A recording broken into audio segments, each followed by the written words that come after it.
Hello everyone, welcome to speed mathematics. आज 8वां set है। 8वें सेट का सॉल्यूशन हम देखने जा रहे हैं मैथ्स का।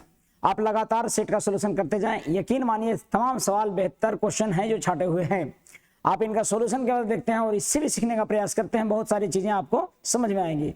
मेरा पूरा विश्वास है कि अगर जिस क्षमता से आप लगेंगे और जितना जिज्ञासा से लगेंगे उतना जल्दी आपकी सफलता आपको आपके कदम चुमेगी, आप जल्दी सफल होंगे। बढ़ते हैं। पहला क्वेश्चन कह रहा है कि 270 और 405 का एलसीएम और एचसीएफ का अनुपात ज्ञात कीजिए। 270 270 270 एंड 405 का एलसीएम और एचसीएफ का रेशियो। एलसीएम और एचसीएफ का रेशियो पूछ रहा है। क्या करेंगे हम? इसका एचसीएफ निकालने का तरीका क्या है? एचसीएफ निकालना, इन्हीं दोनों का एचसीएफ निकाल दीजिए।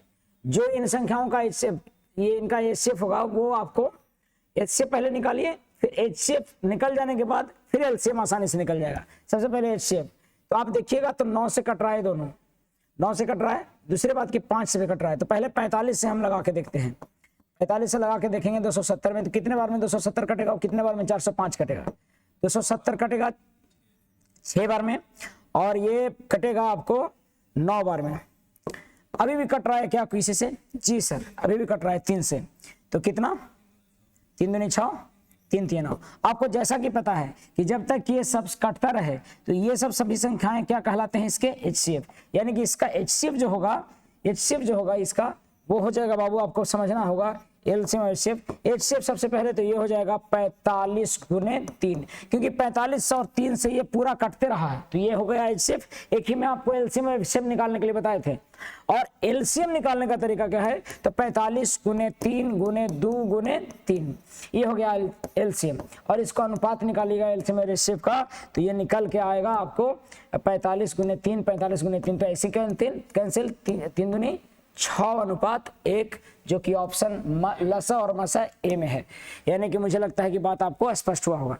देखो इस तरह से आपको बनाना है तो जाके आसानी से बनेगा। प्रश्न संख्या अगले की तरफ कहता है कि वह छोटे से छोटा धन पूर्णांक कौन सा है जिसका 392 को गुना करने पर पूर्ण वर्ग बन जाए?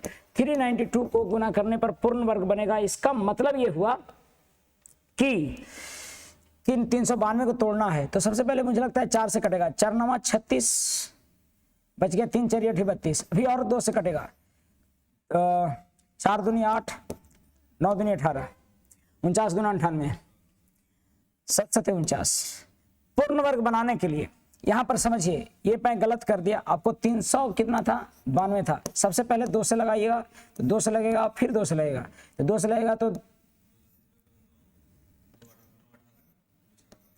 196 और ऐसे। ठीक है, अब यहां पर केयर कीजिए। देखिए आपको मुझे पूर्ण वर्ग बनाना है तो मैंने एक दिन डिस्कस किया था कि 2 गुने 2 गुने 2 गुने 7 गुने 7 है। पूर्ण वर्ग बनने के लिए क्या क्या चाहिए? पूर्ण वर्ग बनने के लिए जोड़ा लगना चाहिए, तो ये जोड़ा लग गया। यानी क्या और गुना करते कि इसका जोड़ा लग पाता? तो इसका जोड़ा लगने के लिए 2 से गुना करते, यानी कि किससे गुना करना होगा? एक्स्ट्रा सबका जोड़ा था, केवल 2 का नहीं था। 2 का लगाने के लिए 2 से गुना करना होगा, यानी कि आंसर इसका कौन सा हो जाएगा? ए हो जाएगा। प्रश्न संख्या अगले की तरफ बढ़ते हैं। तो ऐसे तोड़ लीजिए, जो इसका मिसिंग है उसका एक जोड़ा लगा दीजिएगा। प्रश्न संख्या अगला देख रहा है, कह रहा है कि 24 सेंटीमीटर लंबे, 14 सेंटीमीटर चौड़े, 7.5 सेंटीमीटर ऊंचे घनाभ के टोटल पृष्ठीय क्षेत्रफल क्या है? LBH दे रखा है, लेंथ दे रखा है 24 14 और 7.5 हाइट दे रखा है। Total surface area is nothing but 2 into LB plus BH plus HL। आपको निकालना होगा तो यहां पर गुना कर दिए। 2 into LB 24 गुने 14 और प्लस BH यानी कि 14 गुने 7.5 और प्लस HL 7.5 गुने 24। ऐसा है। अब जब रह गई बात की गुना करने की, तो गुना आप कर लीजिए। इसको तो करना ही पड़ेगा, किसी भी हालत में करना पड़ेगा। आपको गुना करके जो निकालना होगा, लास्ट में 2 होगा कि 1 होगा, ये देख लीजिए। लास्ट में ये देखिए कितना हो रहा है, ये 12 गुने 15 कीजिएगा, 180 और ये हो जाएगा 75 दूना 150, यानी 7 गुने 15 करेंगे 105, और यहाँ पर चर्चों को 16 लास्ट में 6, 336 हो जाएगा, और ये 2 है। तो सबसे पहले अगर जोड़ते हैं तो जानते हैं लास्ट में कितना आ जाएगा, 6 5 11, लास्ट में 2 आएगा, और 2 है ये वाला सी ऑप्शन। क्या आपको देखिए ऑप्शन से आपको समझ में आ रहा है? नहीं तो आप कैलकुलेट कीजिएगा और इसके बाद आंसर लाइएगा।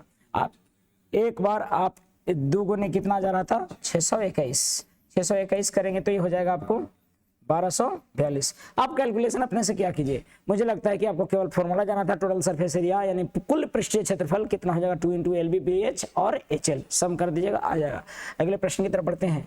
अगला सवाल कह रहा है कि आनंद अपनी आय का 75% खर्च कर देता है, यानी 100 रुपये कमाता है, 75 रुपये खर्च कर देता है, शेष बचत करता है, शेष यानी 25 रुपये बचत करता है। यदि उसकी आय का खर्च दोनों में से 20% क्या हो जाए, वृद्धि हो जाए। तो एक काम कीजिएगा, आप आनंद की आय मान लीजिए 100 रुपया, तो इसका खर्च कितना है, तो इसका खर्च है सर 75 रुपया, और बचत कितना है सर, बचत इसका है 25 रुपया। अब कह रहे हैं कि यदि उसकी आय और खर्च दोनों 20% वृद्धि कर दें, अगर ये 20% बढ़ा देंगे तो ये हो जाएगा 120, और ये अगर बढ़ा दें खर्च कितना, आय तथा खर्च दोनों बढ़ा दें 20%, तो खर्च भी 20% बढ़ा दीजिए। तो इसका 20% 1/5 होता है, यानी 15 बढ़ेगा तो कितना हो जाएगा, 15 बढ़ेगा तो ये 8 × 9 90 हो जाएगा। ठीक है, 20% इसका समझते हैं 1/5 होता है, इसका भी 20% देखिए 20 हुआ तो 20 जोड़ दिए, इसका 20% 1/5 करेंगे तो 15 बढ़ेगा, और 15 जो आएगा जोड़िएगा तो 90 आएगा। ये 120 रुपये कमाता है, 90 खर्च करता है, बचाता कितना होगा 30। ये बोल रहा है कि बचत की राशि में कितना की वृद्धि हुआ, बचत की राशि में कितना वृद्धि हुआ, 25 से 30 हुआ, यानी कितना वृद्धि हुआ 5। किससे वृद्धि हुआ, 25 से। 25 से 5 वृद्धि का मतलब क्या कहते हैं आप, 25 चौका 100, 5 का 20%। तो इसका आंसर कितना हो जाएगा भाई, 20% आय बढ़ा, 20% खर्च बढ़ा, तो 20% बचत बढ़ा होगा। समझ में आ रहा है बात, इसीलिए 20 है आंसर। आगे बढ़ते हैं, प्रश्न संख्या देखिए, डायग्राम का दिया हुआ है, निम्नलिखित ग्राफ आपका अध्ययन करें जो एक स्कूल XYZ में विभिन्न वर्षों में 10वीं कक्षा की परीक्षा में उपस्थित होने वाले लड़कों और लड़कियों की संख्या को दर्शाता है। गर्ल्स कैंडिडेट वाला कौन है, केयर कीजिएगा, लड़का वाला है देखो उजला टाइप्स में जो कम डार्क है, और लड़की वाला जो ज्यादा डार्क है। अब देखिएगा, विद्यार्थियों की संख्या दिया हुआ है, ईयर दिया हुआ है इधर। अब मैं अगले पेज में चलता हूं, लेकिन यहाँ पर समझ लीजिए कि 400 तक दिया हुआ है। इसमें देखिए 2011 में लड़का है आपका 222, 275, मैं जरूरत के मुताबिक लूंगा और पीछे वापस आऊंगा, ध्यान दीजिएगा। कह रहा है कि 2011, 13, 15 में उपस्थित होने वाले लड़कों की संख्या, 11, 13, 15 में लड़कों की संख्या का औसत और 12 में उपस्थित होने वाली लड़कियों की संख्या कितने प्रतिशत कम है, इससे कितने प्रतिशत कम है। तो पहले औसत निकालिएगा। औसत लड़का में कितना, 11, 12 और 11, 12, 11, 13 और 15। तो 11 का देखिए, 11 का कितना 225, 11 का 225, 13 का 300 और 200, और 15 का 14 का नहीं जी, 15 का के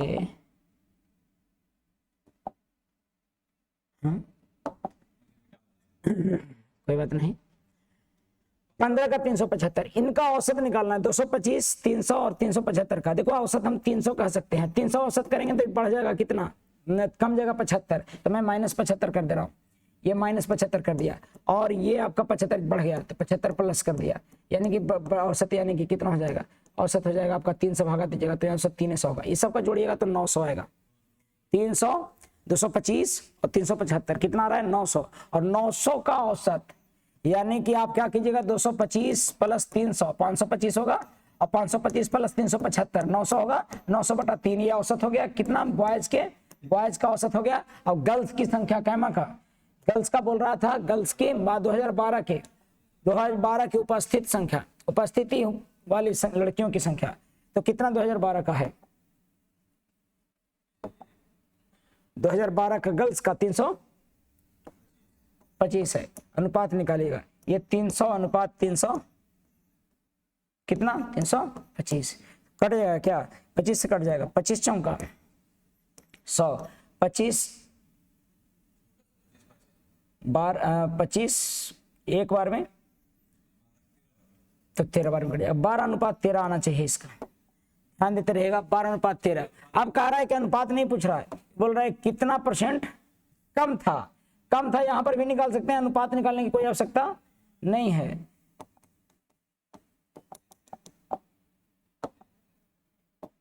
कुछ गड़बड़ हो जा रहा है, कुछ काम हाल नहीं कर रहा है, थोड़ा सा गड़बड़ है, कोई बात नहीं, मैं यहीं पर देख रहा हूँ। ये अनुपात निकाल दिए ना, तो कितना कम है इससे, ये बॉयज का आया, ये गर्ल्स का आया, कितना कम है, 1 कम है। 13 में 1 कितना % कम होता है, इतना %। तो 100/13 देखिएगा, भगा देखे 6391, 7% के करीब आ रहा है। 7%, 7.7 कोई है ऑप्शन में, यही आंसर आ जाएगा आपका। ठीक है, मुझे लगता है कि बात स्पष्ट हो रहा है। अगला सवाल देखते हैं। अगला सवाल डायग्राम से नहीं है, अलग है, तो मुझे कोई दिक्कत नहीं, एक डायग्राम पर एक ही क्वेश्चन था, आप केयर किया कीजिए। कह रहे थे विनीत विनोद से 8 वर्ष छोटा है। विनीत है सो विनोद से 8 वर्ष छोटा है। 4 वर्ष पहले उसकी आयु अनुपात 2:1:2 था। 4 वर्ष पहले की बात है। 4 वर्ष पहले, देखो 4 वर्ष पहले की बात रहे चाहे अभी की बात रहे, जो जितना बड़ा है पहले से उतना बड़ा होगा। अगर विनोद से, देखिएगा विनोद से विनीत अगर 8 वर्ष छोटा है, तो यानी कि हमेशा 8 वर्ष छोटा रहेगा जब तक ये दोनों जीवित हैं। इनका अनुपात 2:1 था। यहाँ पर देखो अनुपात तो जरूर 4 साल पहले का दिया है, लेकिन छोटा तो अभी भी कितना होगा, 8 साल का, यानी कि 1 बराबर कितना वर्ष, 8 वर्ष। तो 1 बराबर 8 वर्ष, तो यहाँ पर ये 8 वर्ष का है, और ये कितना, 8 दूनी 16 वर्ष का है। 1 बराबर 8 वर्ष, तो 2:16 वर्ष। तो विनोद है 16 वर्ष का और विनीत है 8 वर्ष का। 4 वर्ष पहले की बात है। तो विनोद की वर्तमान आयु कितना, विनोद 16 साल का था और अभी 4 साल और 16 4 20 हो जाएगा ये विनोद को। तो विनोद का आयु अभी कितना है, 20 साल। देख रहे हो ना विनोद, 20 साल। अगला देखिए, सवाल कह रहा है कि रमेश अपने घर से 12 किलोमीटर प्रति घंटा की गति से विद्यालय जाता है और 20 मिनट में विद्यालय पहुंच जाता है। वह अपनी गति कितने किलोमीटर प्रति घंटा बढ़ा दे कि 15 मिनट में पहुंचे। देखो बाबू, 20 मिनट में दूरी कर रहा है 12 के हिसाब से, 12 किलोमीटर प्रति घंटा के चाल से इतना दूरी है उसका, उसके घर का। 12 के चाल से 20 मिनट लग जा रहा है। इसी दूरी को चाहता है लड़का कि 15 मिनट में चले। तो 15 मिनट में चलना होगा तो x चाल, कितने किलोमीटर की दर से चलना चाहिए। कई बार बढ़ाता है तो 12 + x लिखते हैं, लेकिन बोल रहा है कितना किस चाल से चलेगा, तो x के चाल से, x किलोमीटर प्रति घंटा के चाल से चलेगा। मिनट से मिनट कैंसिल बाबू, मिनट से मिनट कैंसिल, किलोमीटर से किलोमीटर सनाटा, यानी कि डिजिट बन गया, यानी कि जिसमें x आएगा वो किलोमीटर में आएगा। तो काट के देखिए, 240 बटा कितना 15, तो कितना बार में, 16 बार में। 16 मिनट, ये x किलोमीटर में था ना, तो किलोमीटर पर आवर हो जाएगा। x का वैल्यू 16 किलोमीटर पर आवर। देखिए यहाँ पर भी स्पीड इंटू डिस्टेंस निकाल दिए, सॉरी स्पीड इंटू टाइम निकाल दिए, तो डिस्टेंस निकल गया। इधर भी स्पीड इंटू टाइम, वही दूरी था। तो दूरी निकालना था तो कभी बदलिए नहीं ज्यादा, आप मिनट में है तो इधर मिनट में लिखिए, नहीं कटते। इधर आवर में रहता तो भले इसको मिनट में बदलते, मिनट में मिनट है, कोई दिक्कत नहीं है, सब मिनट में, इधर वाला मिनट में, इधर वाला किलोमीटर किलोमीटर, कट जाता है सब, आप टेंशन ना ले। समय दूरी में सब बताया गया होगा। एक आयताकार तालाब की लंबाई उसकी चौड़ाई का 3/2 गुना है। लंबाई जो है सो चौड़ाई का 3/2 गुना है, यानी 2 लंबाई चौड़ाई 3, सॉरी लंबाई 3 तो चौड़ाई 2, चौड़ाई की 3/2 गुना, यानी चौड़ाई 2 तो लंबाई 3। यदि तालाब का तल का क्षेत्रफल 2400 है, तो तालाब के चारों तरफ लोहे की रेलिंग लगाने का खर्चा क्या होगा। यदि रेलिंग की दर 250 रुपए प्रति 10 मीटर है, यानी 10 मीटर का लग रहा है कितना रुपया, 250 रुपया। बाबू 10 मीटर का 250 रुपया, तो 1 मीटर रेलिंग का लगेगा कितना, 25 रुपया। तो हमको निकालना है कि चारों तरफ से रेलिंग लगवाना है, चमचमाता हुआ एकदम रेलिंग, समझ रहे हैं, रेलिंग स्टील के लगा देते हैं रेलिंग चारों तरफ, ठीक है। तो स्टील के रेलिंग चारों तरफ लगाना है, यानी परिमाप पर लगाना है, बाउंड्री पर लगाना है। तो बाउंड्री पर लगाना है तो समझिएगा कि परिमाप पर अगर लगाना है तो आपको परिमाप निकालना होगा। तो सबसे पहले देखिए लंबाई दिया हुआ है 2x, चौड़ाई दिया हुआ है 3x, तो लंबाई गुने चौड़ाई यानी 2400। तो कहने का मतलब कि x² बराबर 8, 3 दूनी 6, 6 चौका 24, 400, यानी कि x बराबर कितना 20, यानी कि x बराबर 20 है तो लंबाई हो जाएगा 60 और चौड़ाई हो जाएगा 40। लंबाई और चौड़ाई 40 60 हो गया, तो परिमाप कितना हो जाएगा, तो परिमाप जो होगा यानी चारों तरफ का ये यहीं पर रेलिंग लगाना है जी, तो परिमाप हो जाएगा कितना 2 इंटू लंबाई प्लस चौड़ाई होता है, 2 इंटू लंबाई प्लस चौड़ाई यानी 2 इंटू 60 प्लस 40 या 40 प्लस 60 प्लस 40, तो कितना हो जाएगा 40 यानी कि 200। अब कह रहा है कि 200 मीटर में रेलिंग लगाना है हमको, ठीक है। 1 मीटर का दाम 25 रुपया, तो 200 मीटर में रेलिंग लगाने के लिए कितना खर्चा आएगा, चूंकि ये 10 मीटर का 250 रुपया, 1 मीटर का तो 25 रुपया, तो कितना 200 मीटर में रेलिंग लगाने में कितना खर्च आएगा, तो 25 दूनी 50 रुपया यानी 5000 रुपया। तो इसका आंसर सही हो जाएगा कौन सा, ए। तो मुझे लगता है कि एरिया से आपको क्या निकाल लेना था, परिमाप निकाल के पोस्ट पता लगा लेना था। आगे बढ़ते हैं प्रश्न अगला की तरफ। कहता है एक व्यक्ति फ्रिज 7400 रुपये में खरीदा, लेकिन 5000 रुपया नगद दे दिया, 7400 तो 2400 बचा। शेष रुपये पर 12% वार्षिक की दर से, यानी 2400 रुपया पर 12% वार्षिक की दर से, 2400 रुपया पर 12% वार्षिक की दर से, ठीक है। शेष धन कितना बचा, शेष धन 2400 रुपया, क्योंकि 7400 के फ्रिज था, 5000 क्लाक से निकाल दिया, यानी कि 2400 और बचा। 2400 देकर रुपये पर 12% वार्षिक ब्याज की दर से समय के बाद 3800 रुपया देकर ऋण चुका देता है। टोटल 3800 रुपया दे दिया कर अमाउंट, और कह दिया कि भैया कर्जा हो लो ना वापस। तो बताइए कि उसने कितने समय बाद ऋण दिया, कितना ब्याज दे दिया जी। अगर साधारण ब्याज है, यहां पर कुछ लिखवे नहीं किया है, अब लिखवे नहीं किया है तो क्या करना है, साधारण ब्याज सोचना है। चूंकि कहता कंपाउंडेड वर्ड आता या संयोजित वर्ड आता तब चक्रवृद्धि ब्याज नहीं होता है, तो साधारण समझिएगा। कितना एक्स्ट्रा ब्याज दिया हुआ है, 1400 रुपया। गलत लिख रहा हूं तो बताइएगा। 1400 रुपया, आप लोग कैलकुलेशन देखा करें जरा सा, जो भी नीचे लोग बैठे हुए हैं, ठीक है। मेरे यहाँ पर एक आध दो लोग बच्चे बैठते हैं, तो 1400 रुपया ब्याज साधारण ब्याज हुआ। अब 1400 रुपया कितना पर, 2400 पर। तो कैसे निकालेंगे ब्याज बराबर हमको समय बराबर क्या होता है, ब्याज गुने 100 बटा प्रिंसिपल गुने रेट। ब्याज आपका 1400, 7 के मल्टीपल कोई है ही नहीं।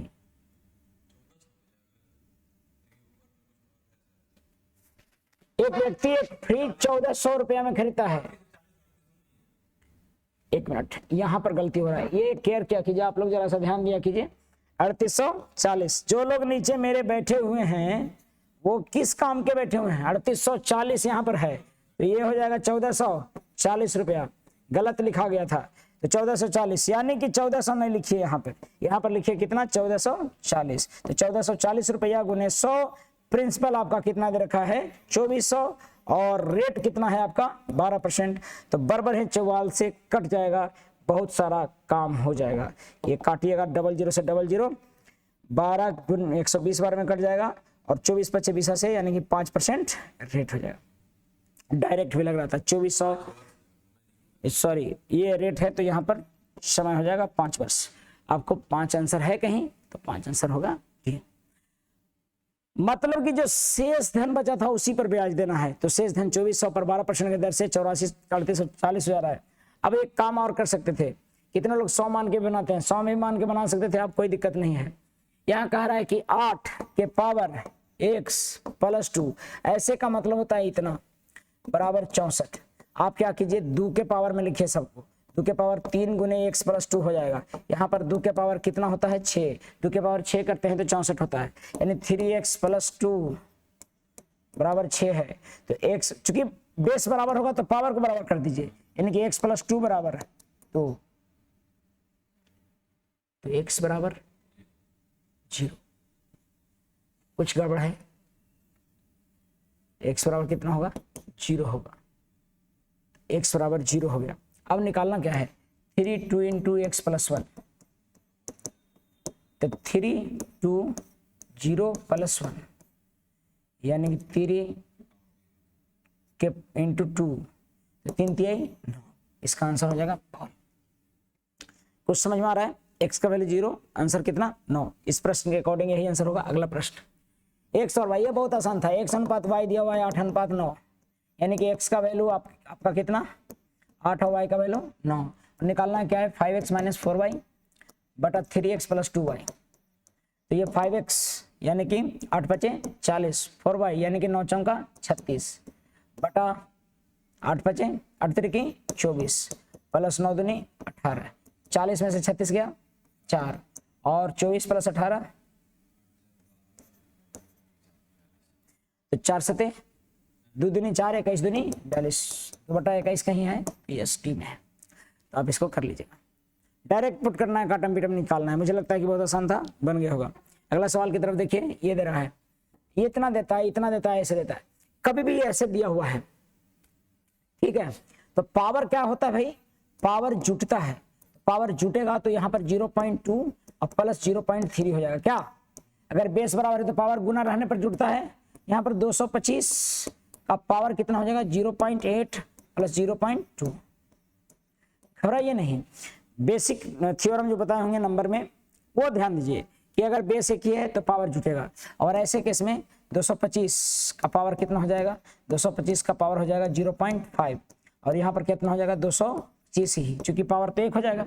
अब यहाँ पर ये भी कहता है कि 225 है तो इसका क्या कीजिए कि पावर नीचे में अगर एक है तो घटाइएगा 0.5 और -1 हो जाएगा ये, तो यहाँ पर हो जाएगा जानते हैं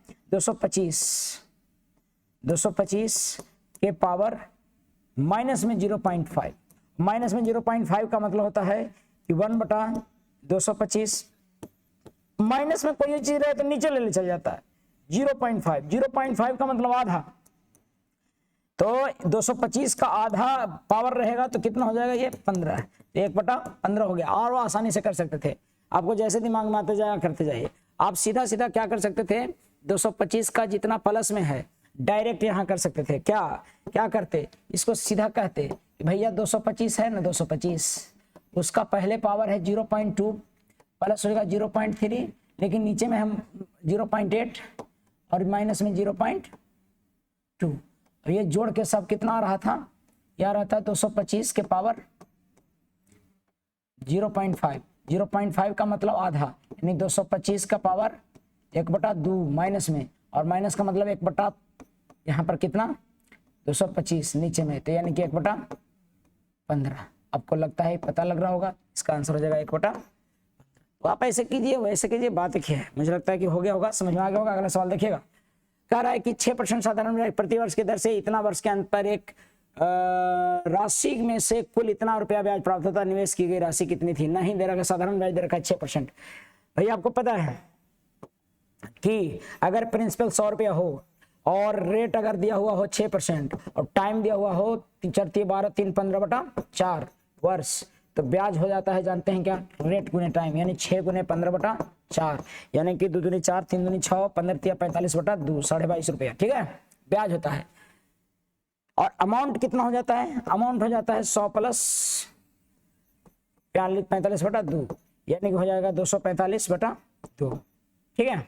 और 245 दिया हुआ है कितना, कुल राशि इतना है, एक अंत में एक कुल राशि कितना प्राप्त होता है 2940। आप क्या कीजिएगा, आप लिखिएगा कि टोटल जो ब्याज है आपका अमाउंट है 245 रुपया, जो 100 रुपये के लिए है वो एक्चुअल में यहाँ पर है 2940 कुल। मेरे अनुसार कुल अमाउंट कितना लगेगा, अगर मूलधन 100 रुपये होता तो 245/2 इतना हमें निकालना है प्रिंसिपल, और प्रिंसिपल निकालने के लिए रख देंगे यहाँ पर 100, काटिए तो निकालिएगा, यहाँ पर देखिएगा काट के क्या आता है, 245 से कटेगा क्या, यहाँ पर 5 से कटेगा, ये आपको हो जाएगा 245 से 5 2 7, एक बार में लगा होगा 9 5 14, 4 3 4 4 8, हाँ कट जाएगा, एक 2 बार में कट जाएगा, तो 12 बार में कट रहा है, और 12 दूनी 24, यानी कि ये 2400 रुपया आपका प्रिंसिपल रहा होगा। तो हमने क्या किया, प्रिंसिपल 100 मान के हम अपना अमाउंट निकाले, अपने अमाउंट का तुलना कर दिए, इससे अमाउंट का तुलना अमाउंट से, प्रिंसिपल निकालना था 100 निकाल दिए, यानी 2400 रुपये इसका आंसर होगा। आई होप कि आप सबको समझ में आ रहा होगा, क्या क्लियर है। तो अगला प्रश्न की तरफ बढ़ते हैं। अगला सवाल है आपका सिंप्लीफिकेशन का। हर सेट में एक क्वेश्चन सिंप्लीफिकेशन का रह रहा है, चाहे वो CHSL हो या CGL हो या कोई भी हो, PT के सेट में एक क्वेश्चन रह रहा है और ये मार्क्स उठाने वाला है। गलतियां कम करोगे तो उठेगा नंबर। ये 161, देखो यहाँ पर सवाल दे रखा है कि 161 भागे 27 माइनस 88 भागे 25 माइनस 135।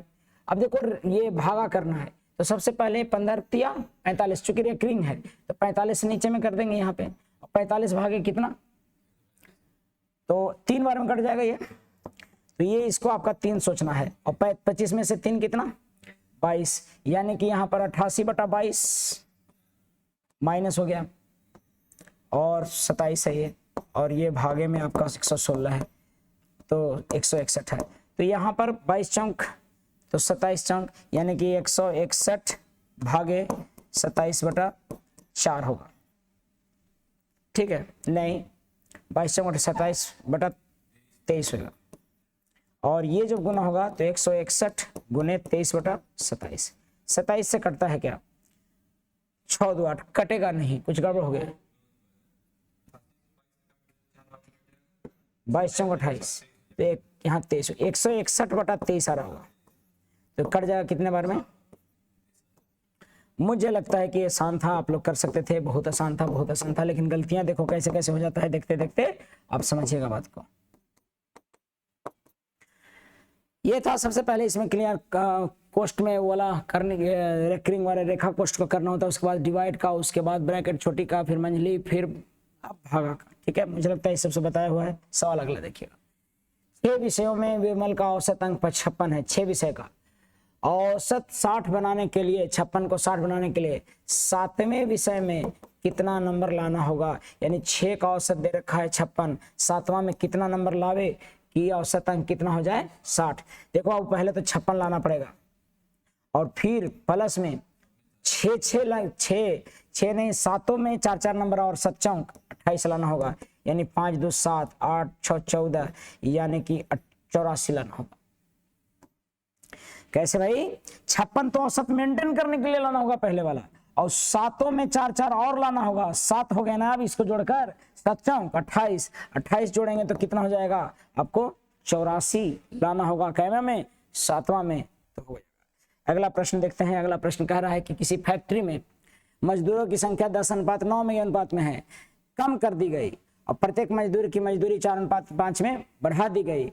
संख्या कम कर दी गई है आपको 10:9 में, और मजदूरी बढ़ा दी गई है, मजदूरी किसका, प्रत्येक मजदूर की 4:5 में। तो भाई 10 चौका 40 और 9 पचे 45, आप देख रहे होंगे 5 मजदूरी बढ़ जाएगा, यानी कि 5 आय बढ़ जाएगा। 3600 थी, क्या कह रहा है ये, यहाँ पर कुछ अकड़म पकड़म लग दिया,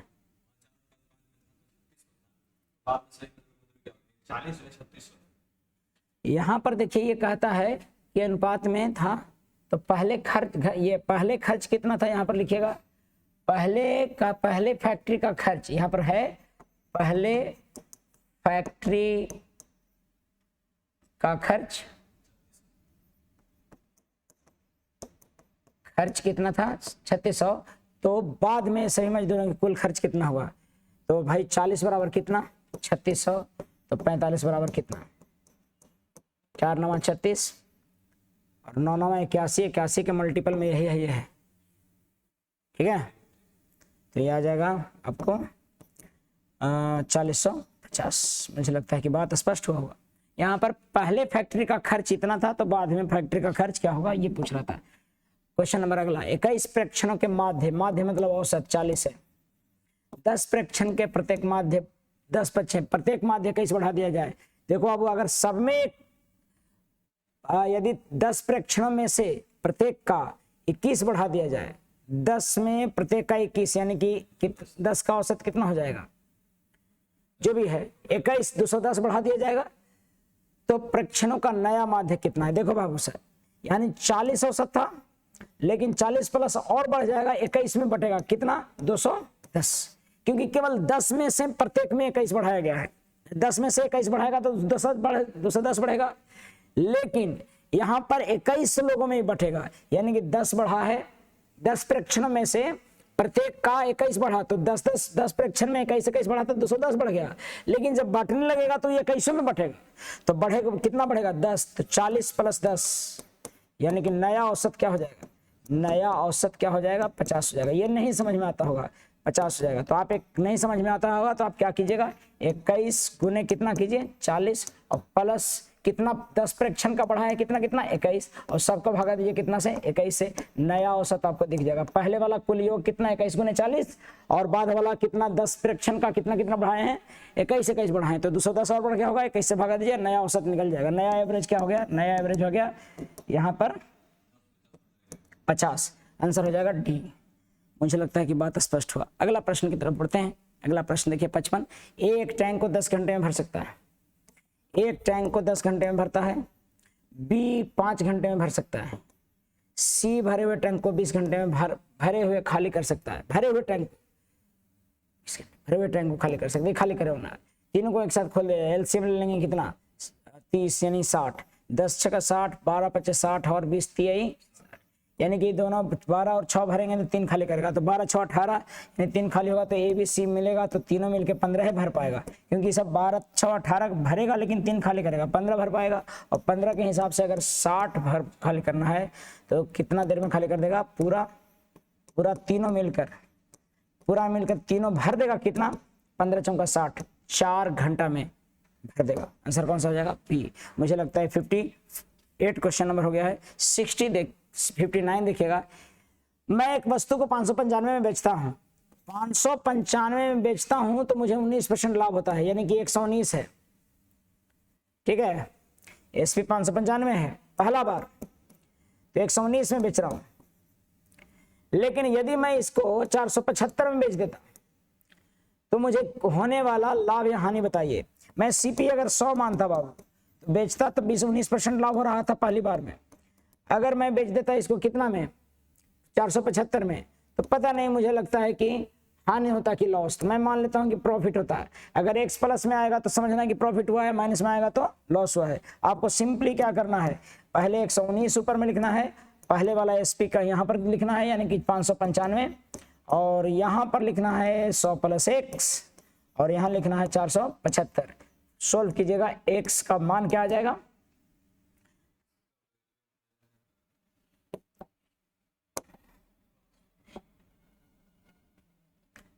आप काटिए, 5 एकम 5, 5 एकम 5, 15 45, 5 नवा 45, 5 पचे 25, 19 नवा 19, 9 पचे 19 पचे 95, 19 से करता है तो नहीं कट रहा है, तो एक काम कीजिए, सीधा 19 आ गया, ये सीधा कितना आ गया देखिएगा, तो ये आ गया 119 और ये आ गया 95, यानी 5% कम हो गया ना, तो यानी कि आपको इसको करिएगा तो ये 19 से 19 कैंसिल, और यहाँ पर सोल्व कीजिएगा तो क्या आ जाएगा, 95 बराबर 100 प्लस एक्स, और एक्स बराबर क्या आ जाएगा 100 माइनस 95 माइनस एक्स बराबर, तो एक्स बराबर कितना -5, तो -5 क्या दर्शाता है, लॉस को। आंसर हो जाएगा कैंसर कितना, लॉस। आप एक काम भी कर सकते थे, और भी एक काम कर सकते थे, क्या सर, और क्या कर सकते थे कि अब 119 बराबर लिखते 595, समझ रहे हो, तो यहाँ से सीपी निकालने के लिए पहले 100 निकाल लेते, 100 निकालते तो 119 कितना बार में कट जाएगा, 5 बार में, यानी सीपी कितना था 500। अब 500 क्रैमुल था और बेच दे रहा है कितना में, अब ये क्रैमुल है तो आप बेचना चाह रहे हैं 400, विक्रैमुल कितना है आपका, अरे विक्रैमुल 475 है, तो कितना हानि हो रहा है यहाँ पर 25 रुपया, 25 रुपया कितना में हानि हो रहा है 500 में, तो कितना परसेंट हानि हो रहा है, तो लॉस परसेंट बराबर हानि परसेंट बराबर कितना, 000 यानी 5%। ऐसे भी निकाल सकते थे, लेकिन मैं डायरेक्ट वैसे कर रहा हूँ क्योंकि आपको डायरेक्ट वहाँ एक्स का वैल्यू आ जाएगा, लेकिन उसमें थोड़ा सा पहले से पढ़ा हुआ होना चाहिए तब आपको हो पाएगा, नहीं तो ये तरीका यूज कीजिए कि सीपी निकालिए, सीपी निकाल के फिर से देखिए इतना में बेचेंगे तो क्या होगा, लाभ होगा कि हानि होगा। मुझे लगता है बात स्पष्ट है। लास्ट सवाल, एक ट्रेन 8वां 9 घंटे में इतना किलोमीटर दूरी तय करता है तो ट्रेन की गति ज्ञात कीजिए। स्पीड बराबर होता है डिस्टेंस अपॉन टाइम, और डिस्टेंस आपका 152 है और टाइम कितना 8/9 है। ये निकालेंगे तो 152 गुने 9/8 हो जाएगा, 8 से काटेंगे तो यहाँ पर एक बार में कटेगा, 8 7 9 8 72 19 9 171। ये था मीटर घंटा और किलोमीटर में, इतना किलोमीटर पर आवर होगा। याद रखिएगा बाबू, ये मीटर प्रति सेकेंड से फंसिएगा नहीं, 171, चूंकि जालिया आएगा जाल डालेगा, फंसने का नहीं, 171 किलोमीटर होगा तो किलोमीटर होगा। सावधानी हटी दुर्घटना घटी। आज फिर इतना ही, अगले वीडियो में मिलते हैं। धन्यवाद। जय हिंद, जय भारत।